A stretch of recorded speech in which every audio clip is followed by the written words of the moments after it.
Y'all, it's time for some damn good tacos in college football. We're excited to announce our title sponsor, Torchys Tacos, for the Arkansas Football Report with Otis Kirk, and the new addition to the Hogville.net family, the Arkansas pregame show starring former Hog running back Marshall Foreman, hosted by Jason Pattison. If you're looking for a place to unwind and call the Hogs, Torchys is the place. Torchys' location on MLK in Fayetteville is the proud host of the Arkansas pregame show, and it will air 2 hours prior to kickoff of each Fayetteville home game. The Arkansas Football Report airs every Thursday at 7 p.m. in Rogers. Check out the full-service bar on the patio or in the restaurant while you cheer Arkansas on to victory. Torchys has you covered with the daily drink specials or the taco of the month with their queso that's made in-house fresh daily. Torchys has 2 convenient locations in Northwest Arkansas, which happen to be the only 2 locations here in the great state of Arkansas. They have you covered for some damn good tacos, and go Hogs.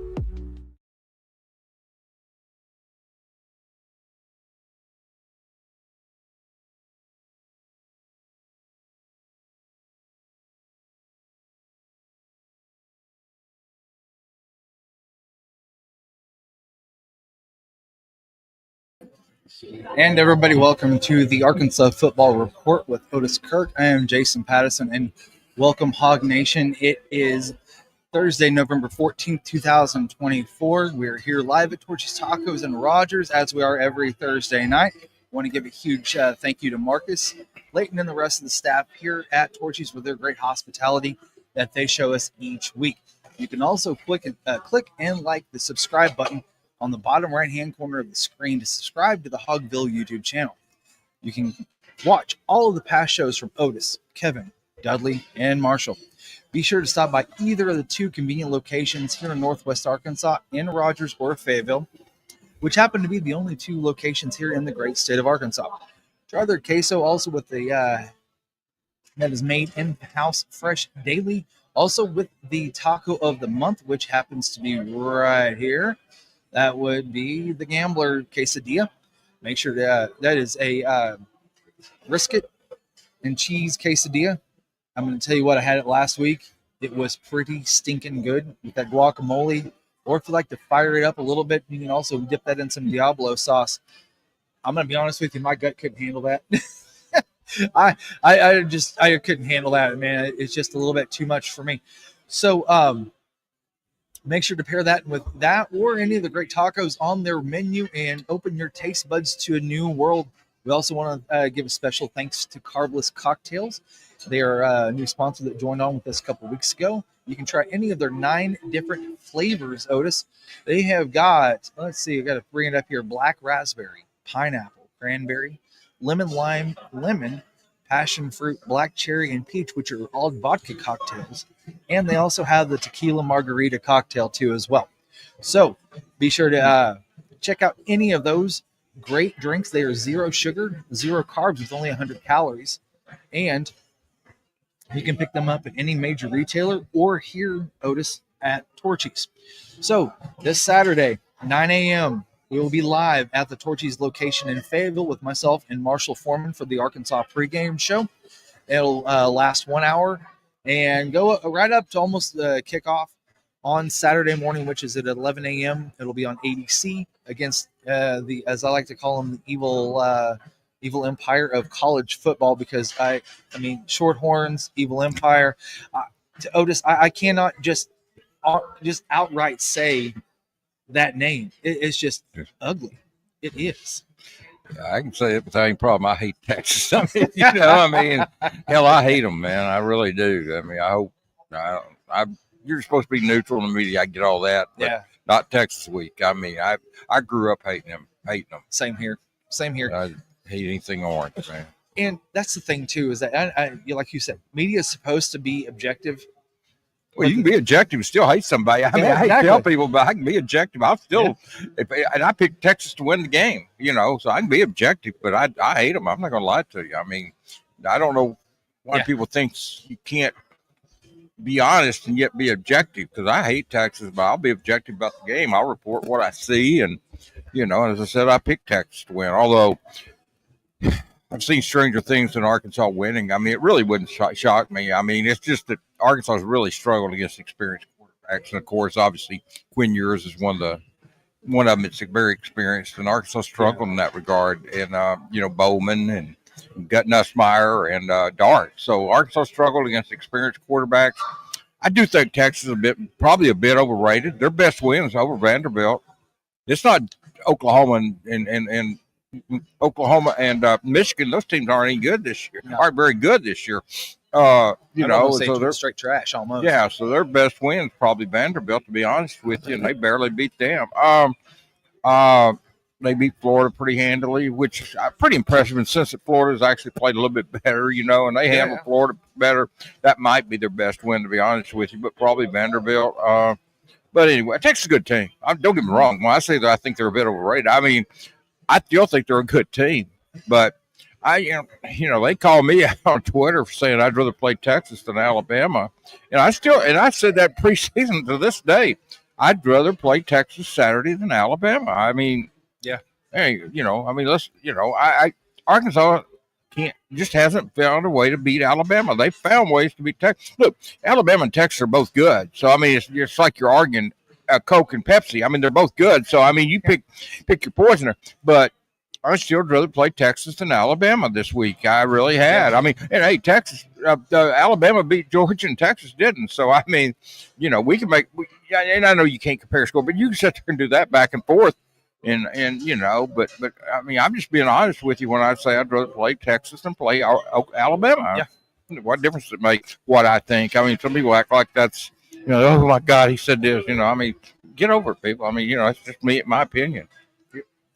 Your opinion also could be like the final say so in some people's opinions. Yeah, well, what they think. I mean, you hold some weight, Otis, in this state. Well, but everybody look.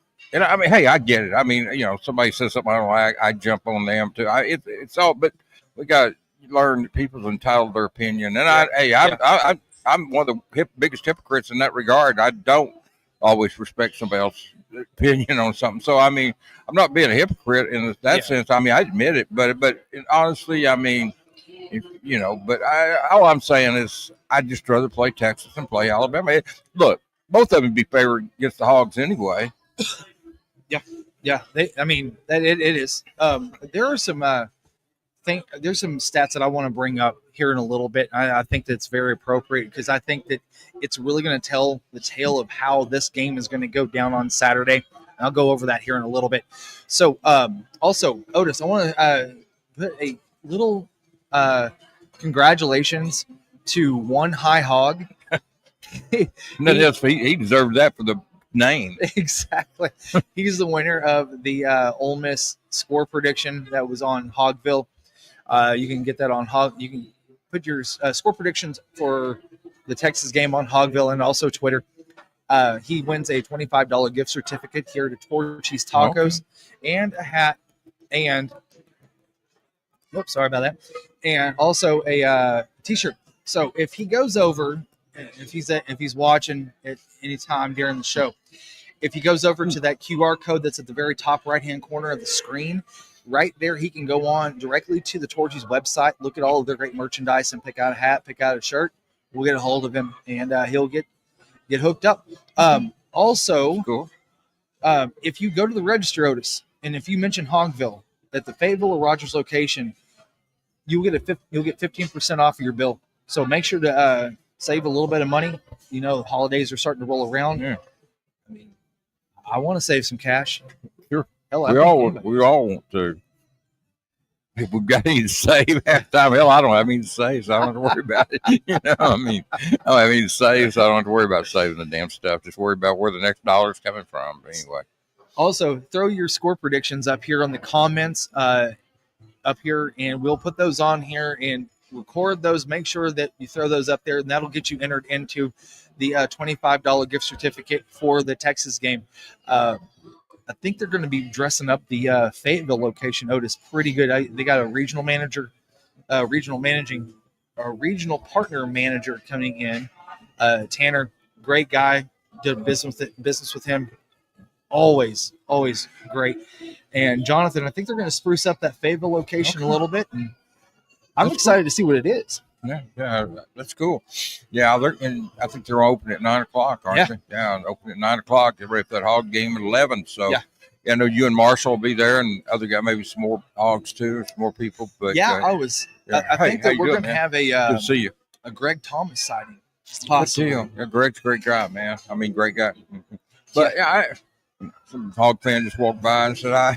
But no, it's just I mean, it's stranger things that happen. I mean, I know people think Arkansas is going to get blown out Saturday, and they may very well do it. Yeah, possibly. But they very well could. Like I said, the experienced quarterbacks have killed this team, and that secondary right now is just not playing well. But with that said, I mean, that's why you play the game, and but hopefully Arkansas plays better out of this bye week than they did out of the one. Oh, I know. The last one, that wasn't a very good bye week, the LSU. Well, even at that, though, I mean, it was 16-10 with 5 minutes left in the third quarter, and Arkansas had the ball. They had a shot. That fumble in the end zone there, I'd play, pick up interception there. I mean, it was a killer. Turnover. Once again, turnovers. That's got to eliminate those. I mean, and this guy on Hogville was arguing with me last week about putting turnovers number one. Look, he was talking about the offensive line, protecting Taylor should be number one. And you know what? You can make a case for that. And I can make a case. There's 3 or 4 things you could make number one. And certainly protecting the quarterback is one of them. Turnovers is one. But why I put turnovers was because, I mean, the games they've had multiple turnovers, lost the turnover battle, they've lost the game every time. And they've got to do a better job protecting Taylor or Malachi, and that it goes without saying, and you can put that number one.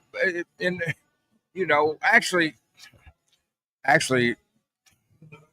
honestly, probably after I've been putting turnovers number one. After that, I'm not necessarily the order of importance after that, I mean, you could make a case for a lot of things there, but certainly protecting the quarterback. That guy's got a legit argument there. I mean, they've got to do a better job protecting Taylor, and then obviously we could add the secondary. I mean, eliminate explosive plays. I mean, or at least cut them down to where there's not one guy winning the Heisman Trophy against you, catching 5 touchdown passes one game. I mean, Jordan Watkins looked like the Heisman Trophy winner out there. He looked like Randy Moss who put on an Ole Miss uniform and got out there, in his heyday. So I mean, you got to do that. So you can make a case for a lot of things being number one, but the reason I go with turnovers is simply because the games they've lost, the turnover battle, they've lost the games. It's been that way every time. But the experienced quarterback, and that's why I picked Texas this week, is because of Quinn Ewers. But I will say this: I think he and the kid at Georgia both have kind of. I don't think neither one of them has met the expectations that were there for them. They've actually leveled off towards the middle of this season. Yeah, both of them. Yeah, Carson Beck and Quinn Ewers were 1 and 2 in preseason on the All SEC. Yep. I never will forget. Milroe was third, and I said if Taylor Green has a season, I think he could.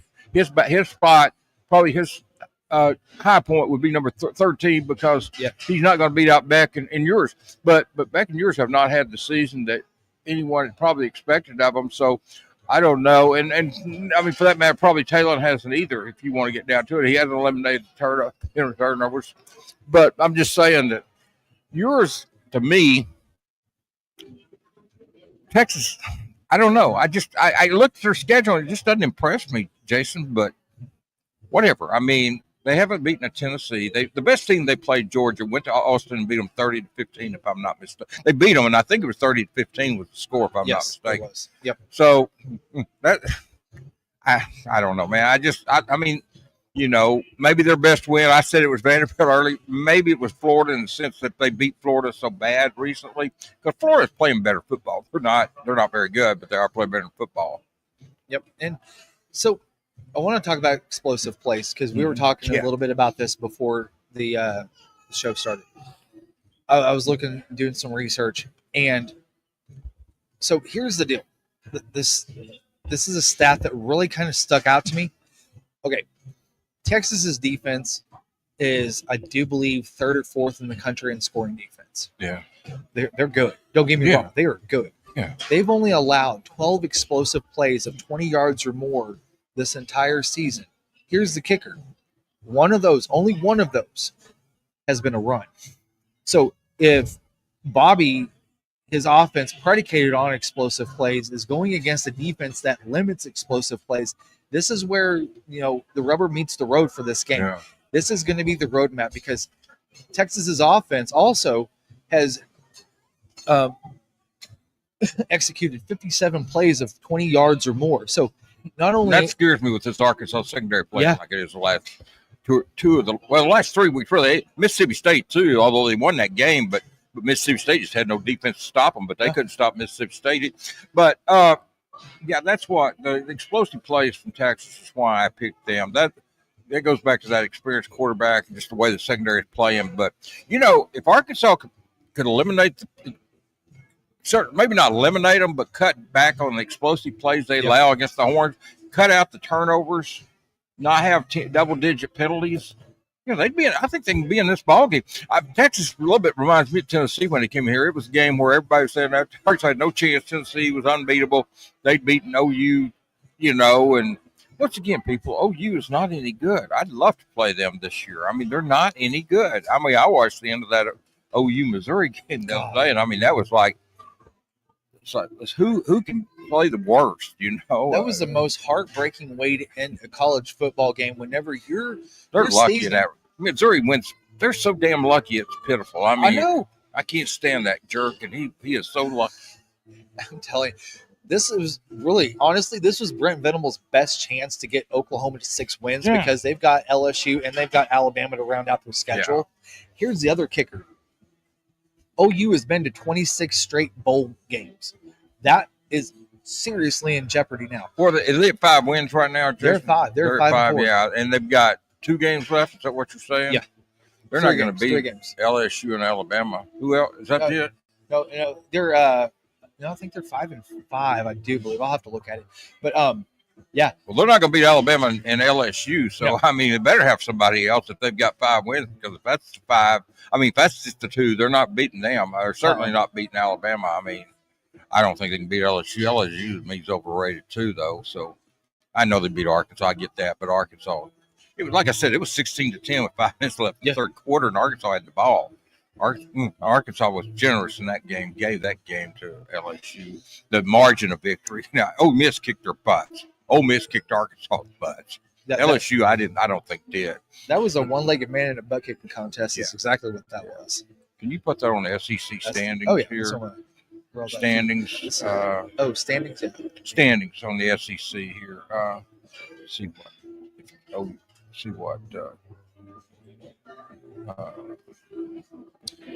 So while I'm bringing that up here in just a second, I want to thank everybody for joining us tonight. Also, make sure to throw up your score predictions for the $25 gift certificate here to Torchys Tacos.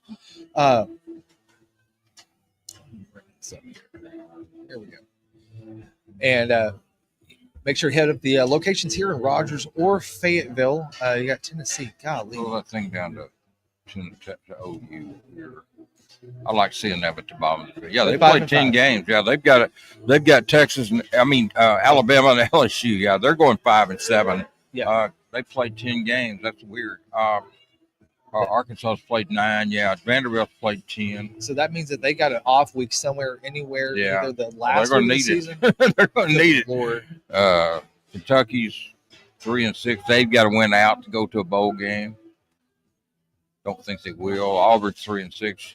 Sleeve is going to have to find somebody to throw on the bus about that, because isn't it crazy? They're not beating Alabama, because I know they've got. I don't know who else they've got, but I know they've got Alabama left, and he ain't beating Alabama. I don't think. Kalen DeBoer is going to make sure that Alabama handles their business against Auburn. I hope he hangs. As Barry Switzer would say, I hope he hangs half 100 on him. Yeah, by halftime too. Yeah, that'd be even better.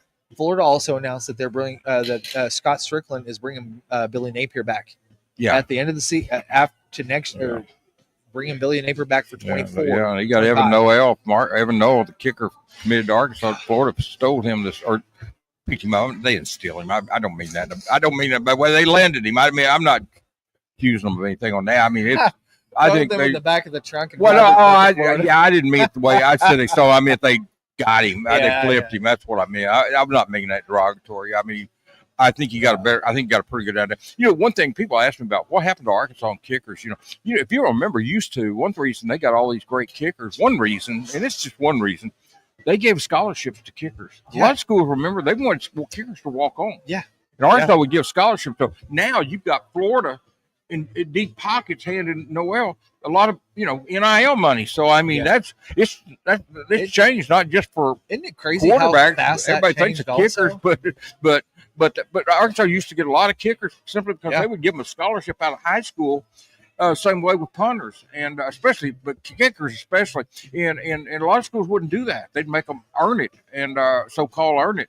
And Arkansas would get a lot of kickers that way. But now with everybody's got these scholarships and they've got this NIL money, and Florida, I think, opened up the pocketbook for this kid, and he's a great kicker. But the good thing about it is, there's other kickers out there, and Arkansas going to go find one, and it may be out of the portal. It might be a high school kid. I don't know what they're going to do there, but I do know that they've got to get a kicker. I mean, because the kids they've got didn't do the job, and the ones they've got are probably not going to be here. I think they're out of eligibility anyway.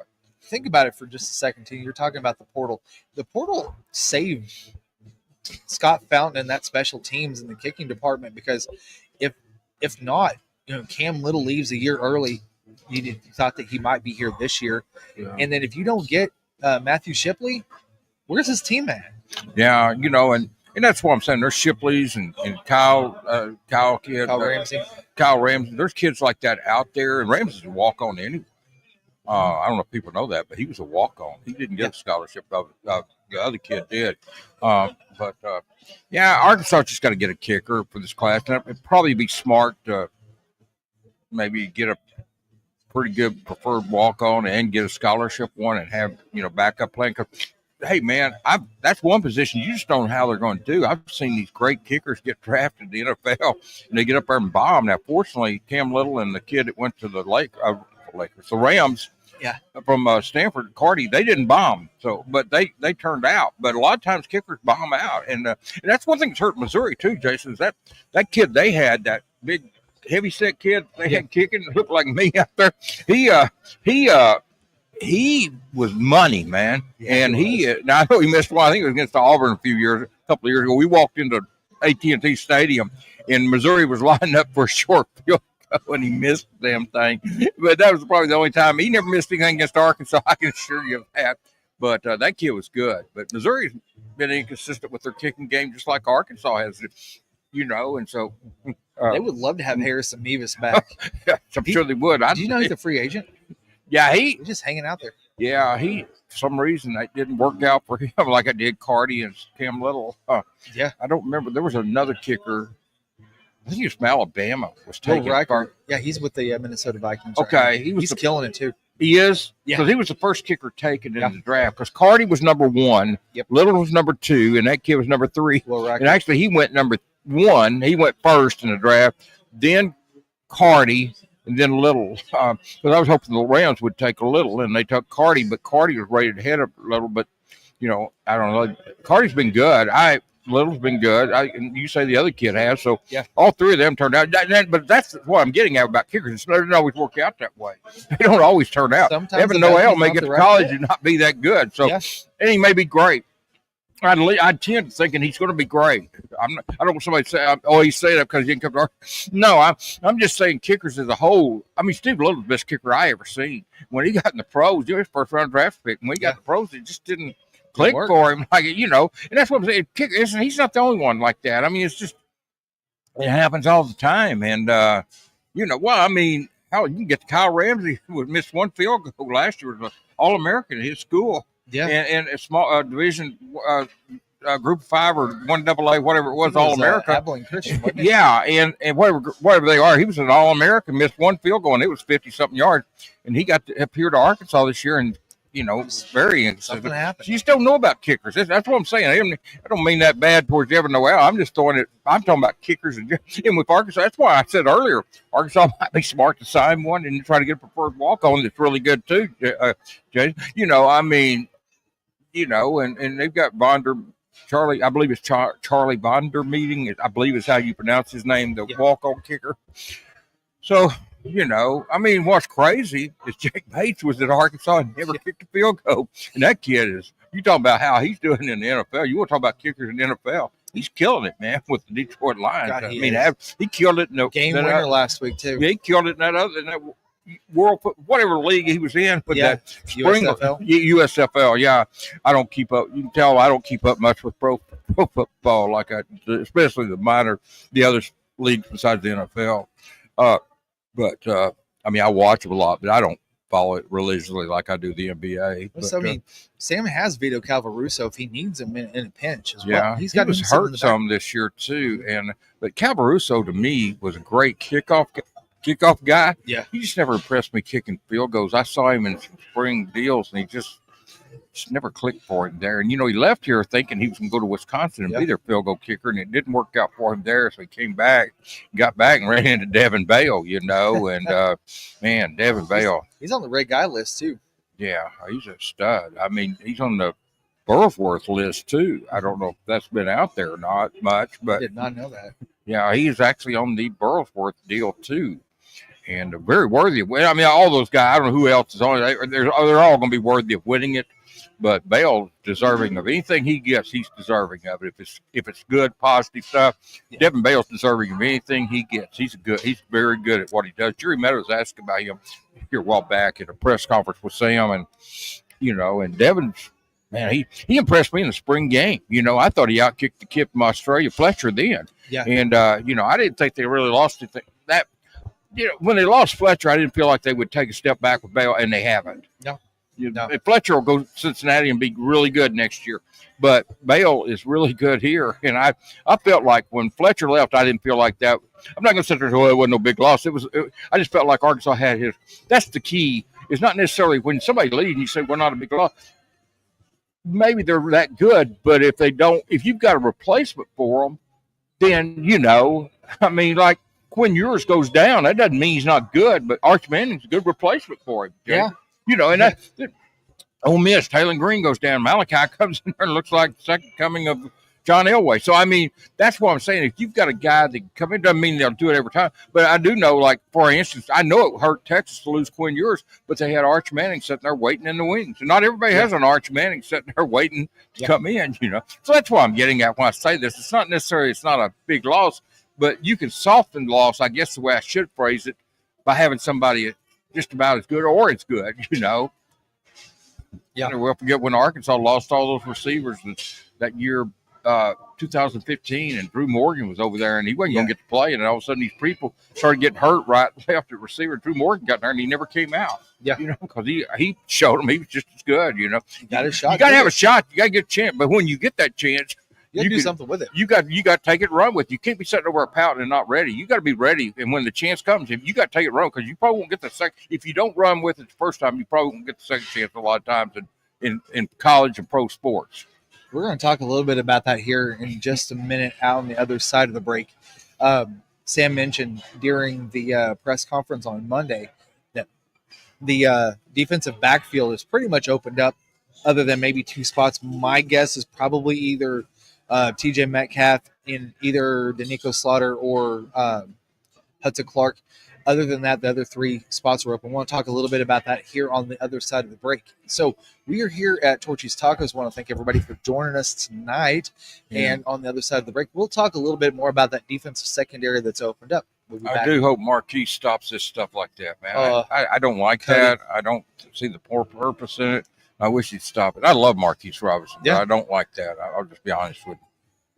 Y'all, it's time for some damn good tacos in college football. We're excited to announce our title sponsor, Torchys Tacos, for the Arkansas Football Report with Otis Kirk, and the new addition to the Hogville.net family, the Arkansas pregame show starring former Hog running back Marshall Foreman, hosted by Jason Pattison. If you're looking for a place to unwind and call the Hogs, Torchys is the place. Torchys' location on MLK in Fayetteville is the proud host of the Arkansas pregame show, and it will air 2 hours prior to kickoff of each Fayetteville home game. The Arkansas Football Report airs every Thursday at 7 p.m. in Rogers. Check out the full-service bar on the patio or in the restaurant while you cheer Arkansas on to victory. Torchys has you covered with the daily drink specials or the taco of the month with their queso that's made in-house fresh daily. Torchys has 2 convenient locations in Northwest Arkansas, which happen to be the only 2 locations here in the great state of Arkansas. They have you covered for some damn good tacos, and go Hogs.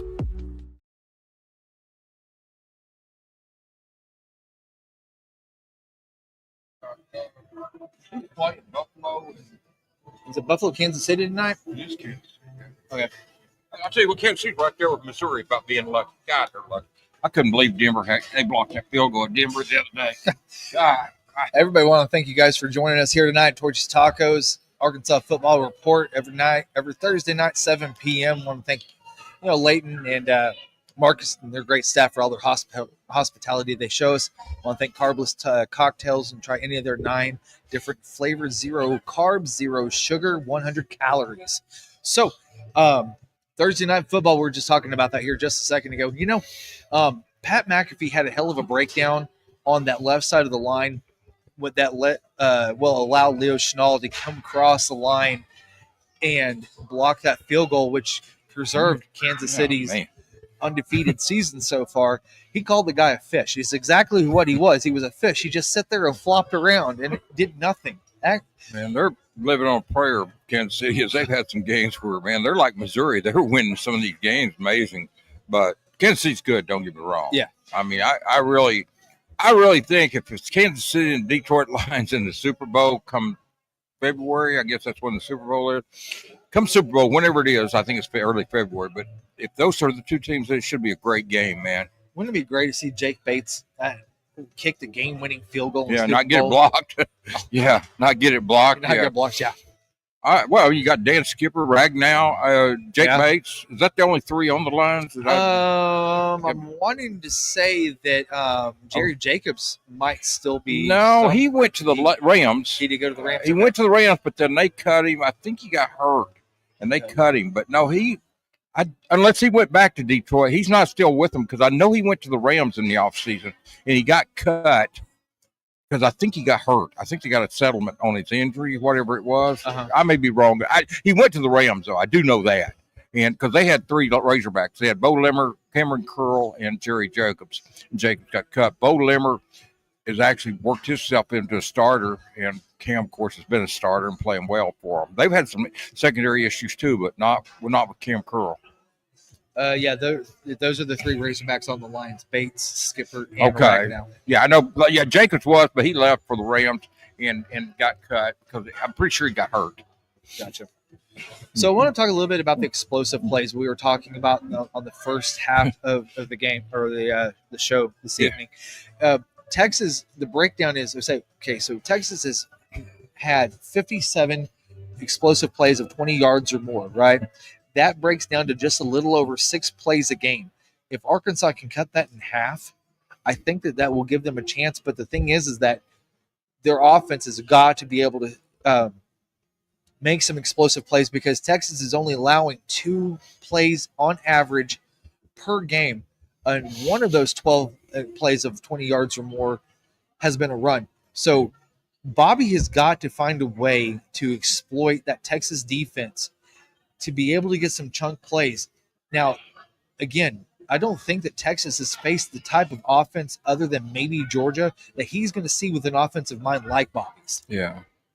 Yeah, I read somewhere yesterday, I think it was yesterday, if it wasn't, it was the day before, somebody was a Texas-based reporter was saying he thinks Taylor Green will be the best quarterback Texas has faced this year, which is pretty high.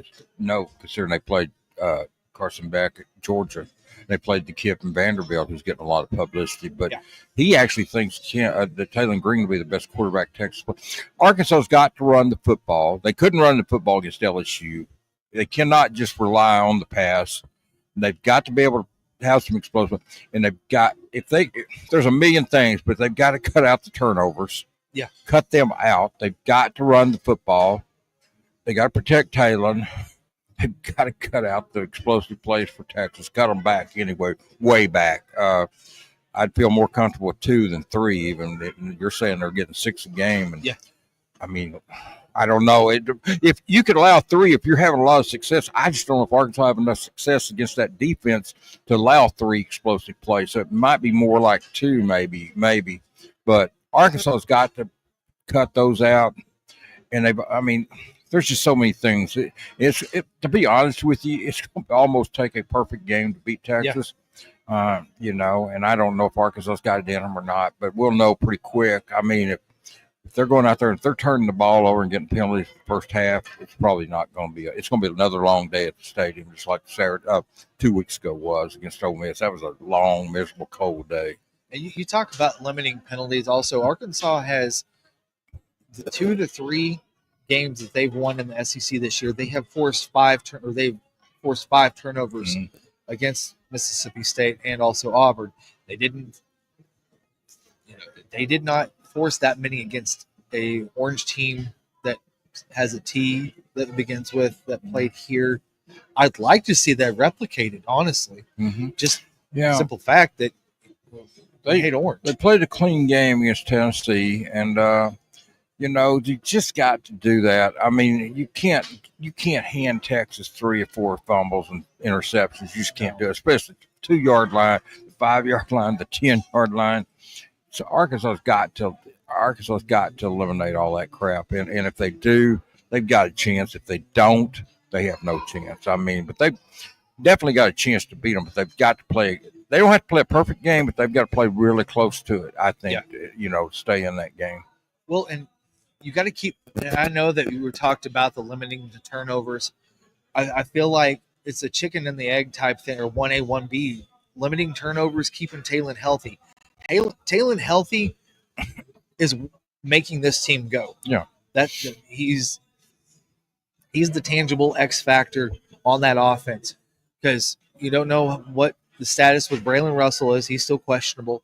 Jaquindon's a probable. You think you're going to get him back? Yeah. He's been injury prone. Yeah, and I think Braylon will play. I think Braylon will play. I think Talon will play. I think Jaquindon will play. I don't. Debinion, I don't think he's even on that list. He should play. Rodney Hill should play. So they should be okay. I think they'll be okay. I think they'll have all the running backs. I do. I may be wrong. I have no idea what happened to Selman Bridges. That's a new one on the list last night. Yeah, I just saw him pop up for the first time. Yeah, last night, and it was out because he was somebody I was kind of interested in Monday when Sam was talking about.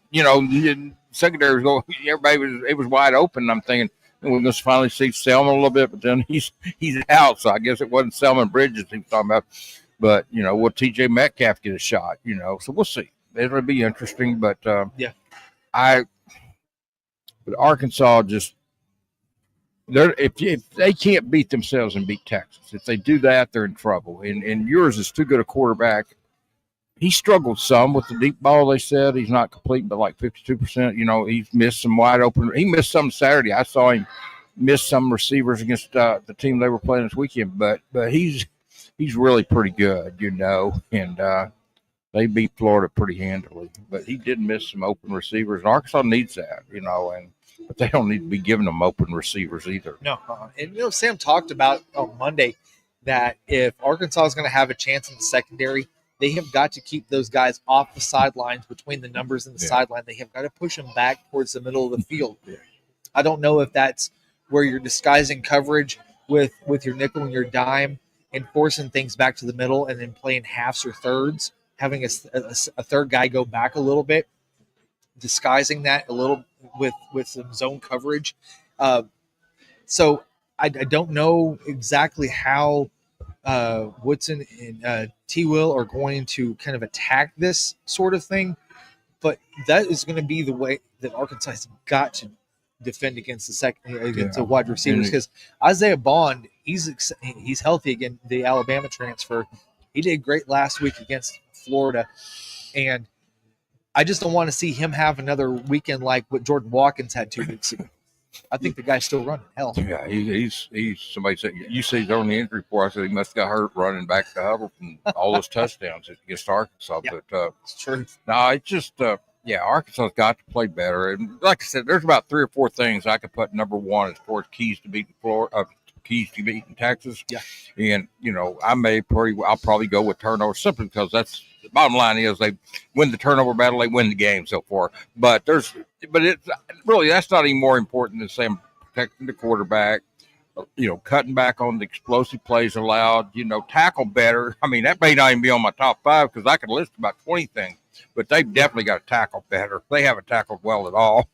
You just can't, and also one of the things that they have to do is, like you said, limiting the penalties.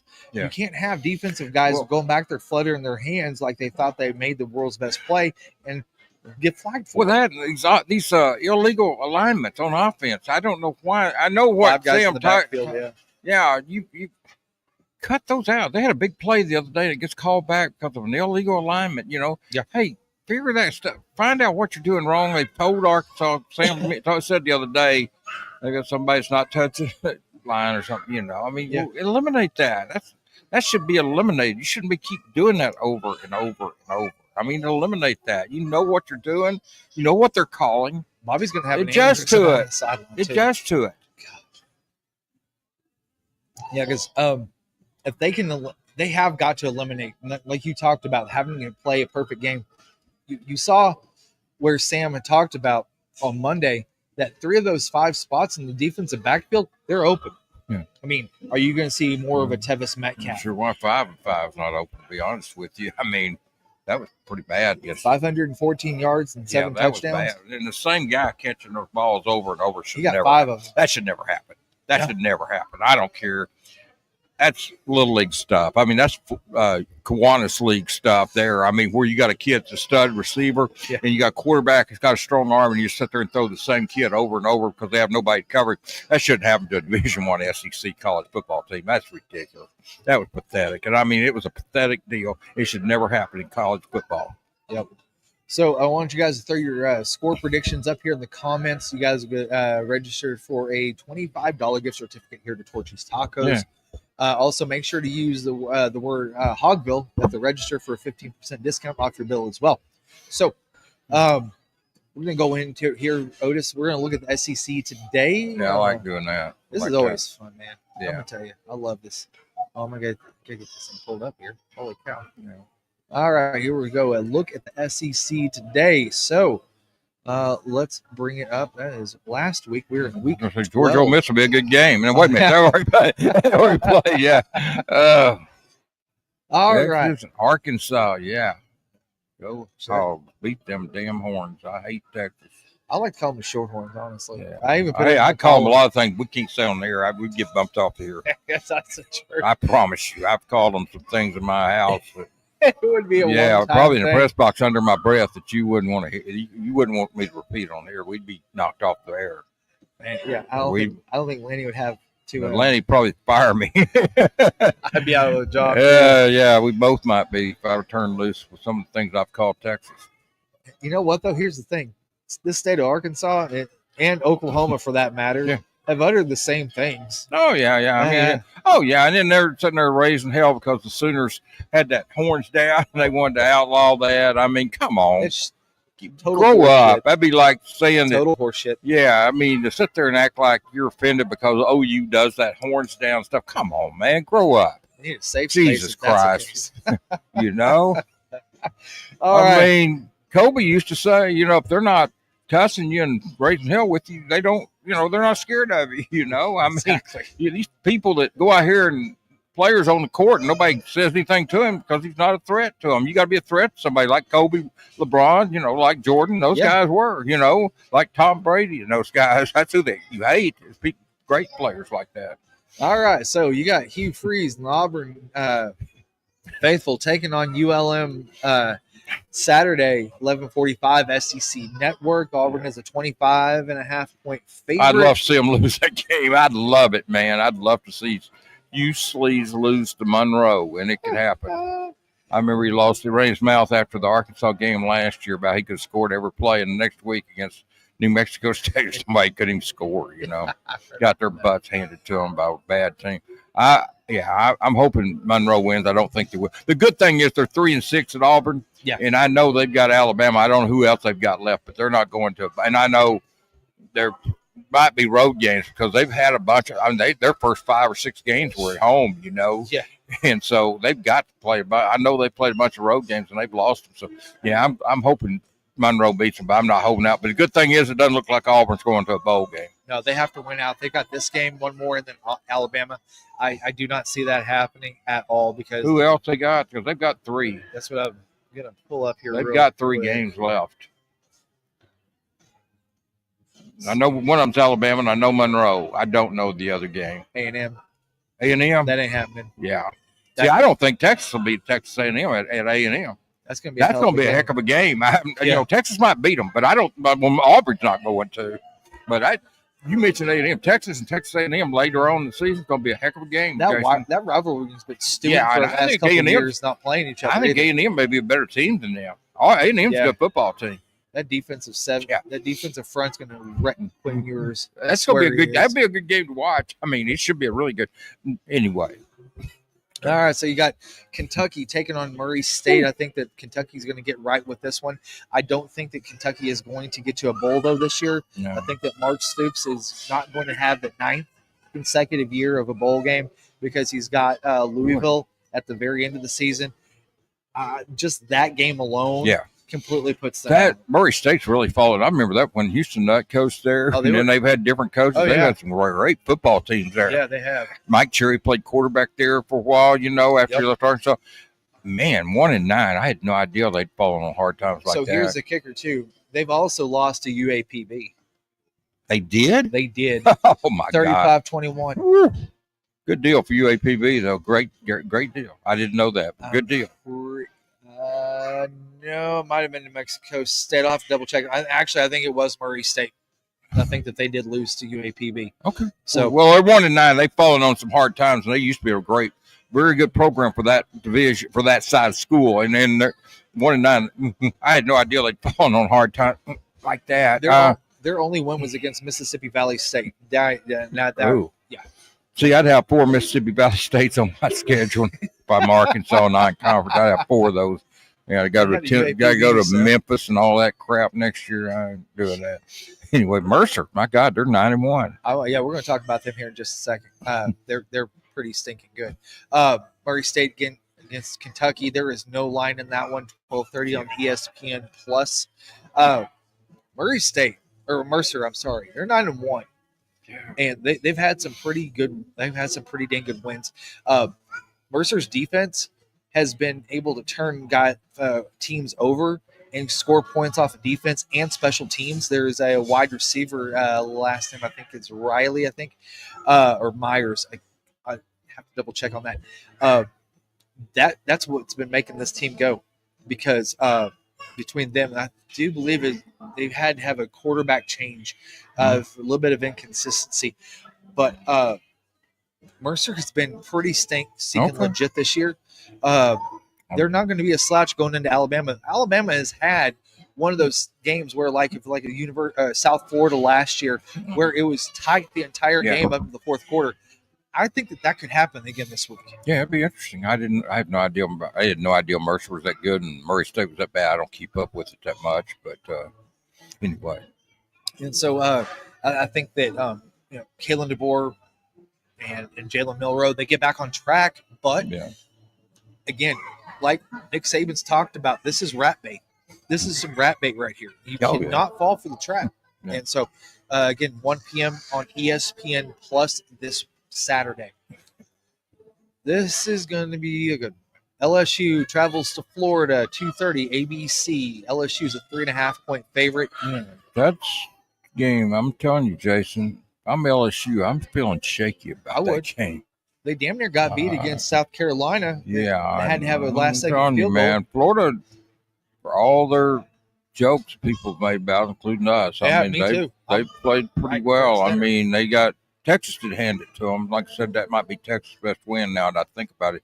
But I'm not sold on LSU. I hadn't been sold on them all year, and I know somebody will come back and say, well, they beat Arkansas 34-10. Yeah, I get all that, but I'm still not sold on them. And, LSU's about even with South Carolina as far as consistency goes this year. Mm-hmm.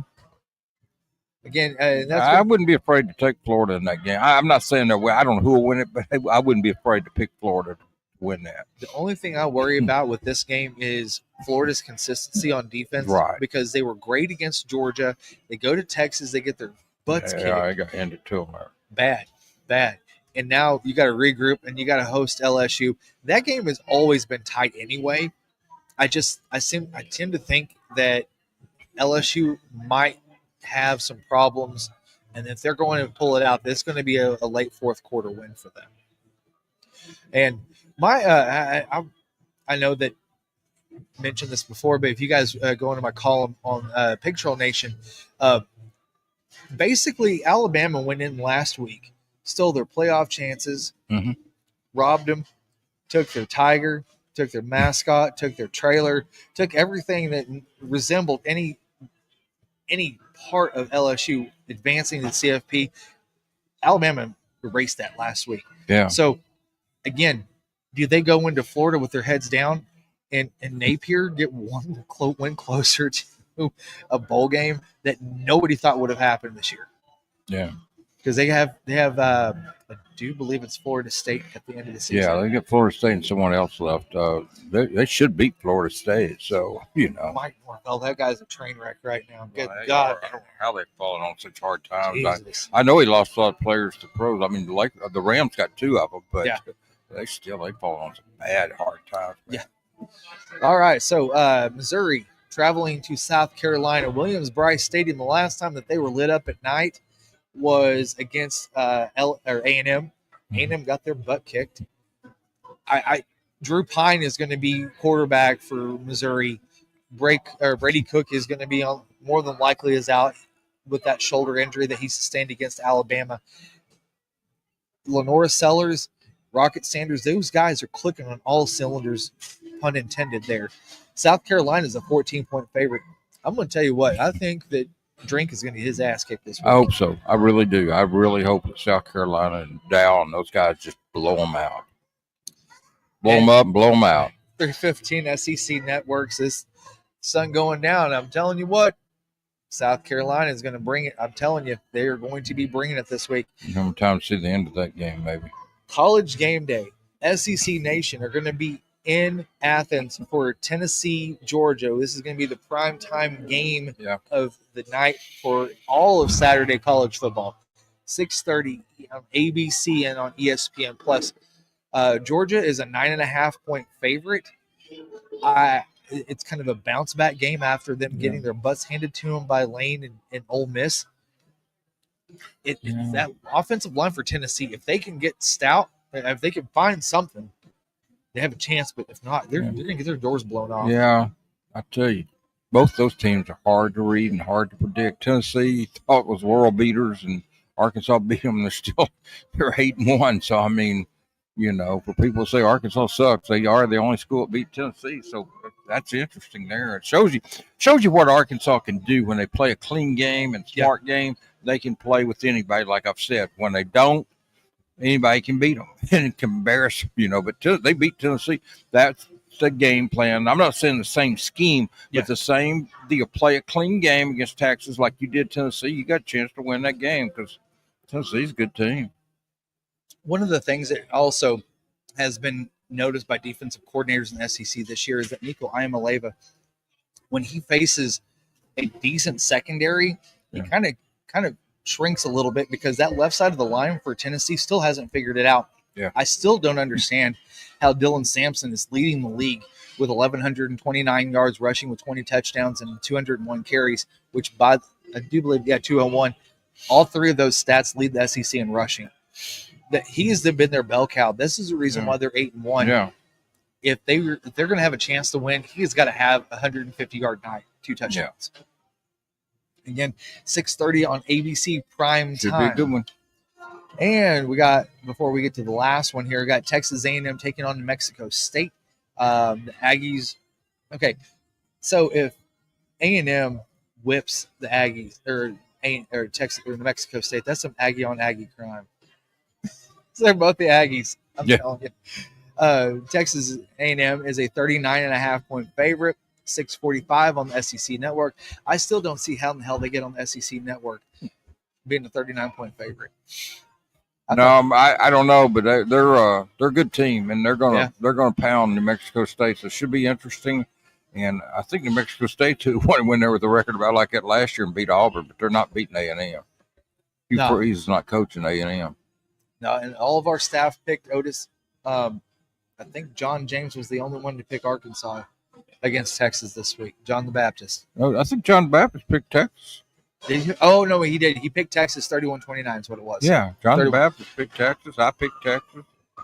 It was consensus, five stars.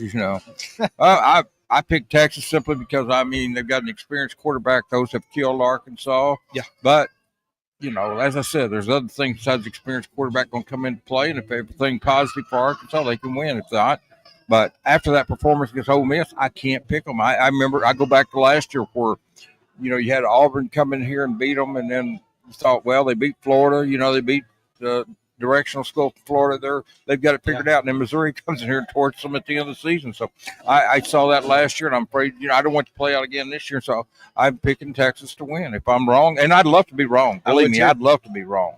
There's a lot of people that love to be wrong, but also can't pick with your head. You got to pick, or with your heart. You got to pick with your head. And that's why I said I can hate Texas, still be objective. I think they maybe. I don't know that they're as good as everybody thinks because their schedule's been suspect. But then again, I don't know if they're not that good. Yeah. But we'll find out more Saturday. But they haven't played. The best team they played undoubtedly was Georgia, and Georgia handed it to them in Austin. So that's just the way it is. They got a lot of publicity for beating Michigan and OU, and those teams are overrated this year. They're not what everybody thought they were going into the season. It looked like they had a tough schedule going into the season, but Michigan wasn't any good. It's not near as good as it's supposed to be, and then OU's not good at all. We saw that last week against Missouri. That was a heartbreaker to sit there and lose, be up the entire game up until the last minute where it gets tied up with 1:06 left, and then a fumble recovery for a touchdown loses you the game with 22 seconds left. That was brutally. I was watching that, and I was pulling for OU. I said I'm going to go take a shower afterwards because I felt dirty pulling for OU, but I can't. Missouri and Auburn and Illinois are three teams I can't beat. I'm telling you what, Joe Castiglione has got to be losing his ever-loving mind right now over Norman. Yeah. Losing it. Well, I don't know that guy was a great defensive coordinator. Great one at Clemson. I don't know if he's a great head coach. I don't know. He was great at Oklahoma, too, under Bob.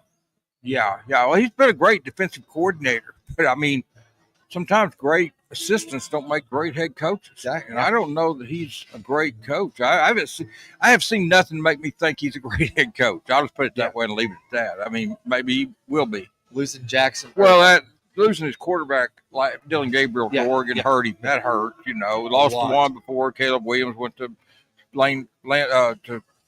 Riley out at Southern Cal.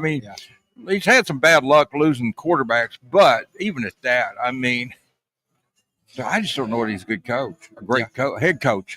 He is a coordinator, but head coach, I'm not.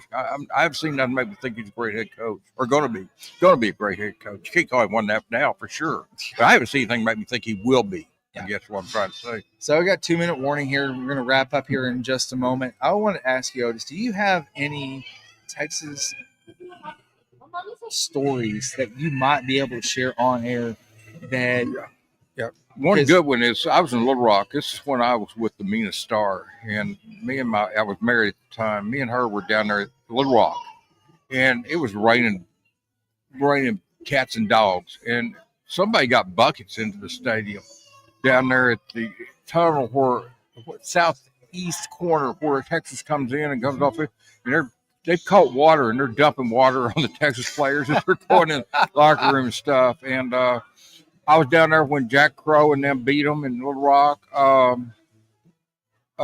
was watching on TV when President Nixon was here. Yeah. 69. I was still in high school.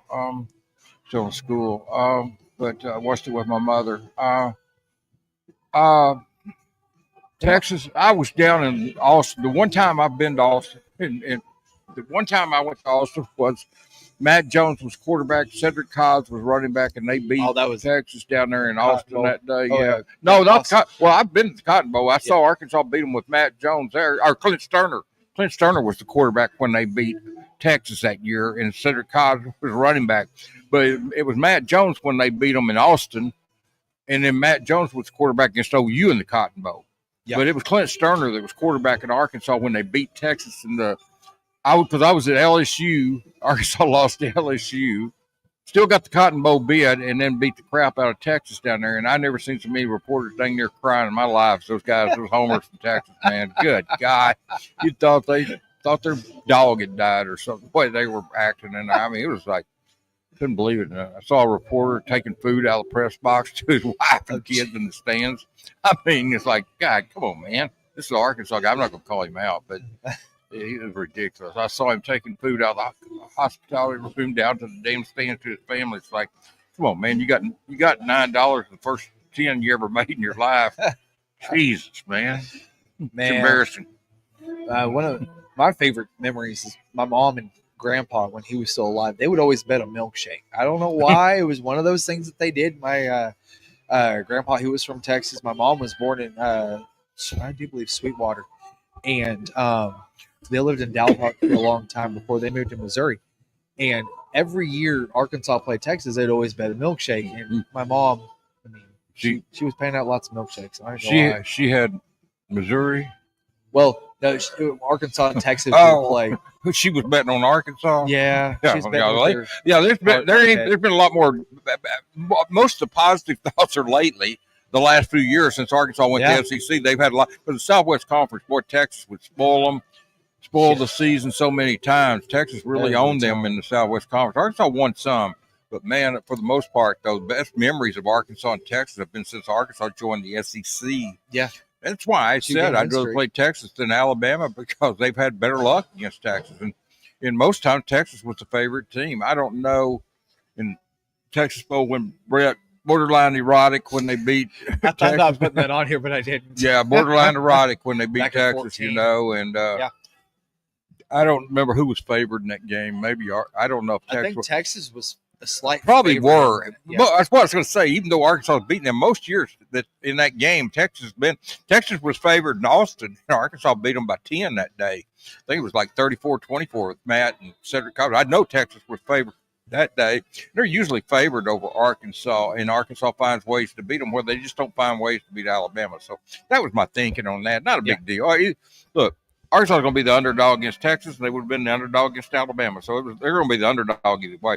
But I just feel like Arkansas plays better against Texas than they do Alabama. Yep. Well, everybody, I want to thank you all for joining us tonight here at Torchys Tacos every Thursday night. I want to thank Carbless Cocktails, and also everybody that has joined us this evening. Make sure to jump over to hogville.net and throw up your score predictions for a $25 gift certificate to Torchys Tacos. For Otis, myself, Jason, I want to thank y'all for joining us tonight, and go Hogs. Thank you, guys. Y'all, it's time for some damn good tacos in college football. We're excited to announce our title sponsor, Torchys Tacos, for the Arkansas Football Report with Otis Kirk, and the new addition to the hogville.net family, the Arkansas pregame show starring former Hog running back Marshall Foreman, hosted by Jason Pattison. If you're looking for a place to unwind and call the Hogs, Torchys is the place. Torchys' location on MLK in Fayetteville is the proud host of the Arkansas pregame show, and it will air 2 hours prior to kickoff of each Fayetteville home game. The Arkansas Football Report airs every Thursday at 7 p.m. in Rogers. Check out the full-service bar on the patio or in the restaurant while you cheer Arkansas on to victory. Torchys has you covered with the daily drink specials or the taco of the month with their queso that's made in-house fresh daily.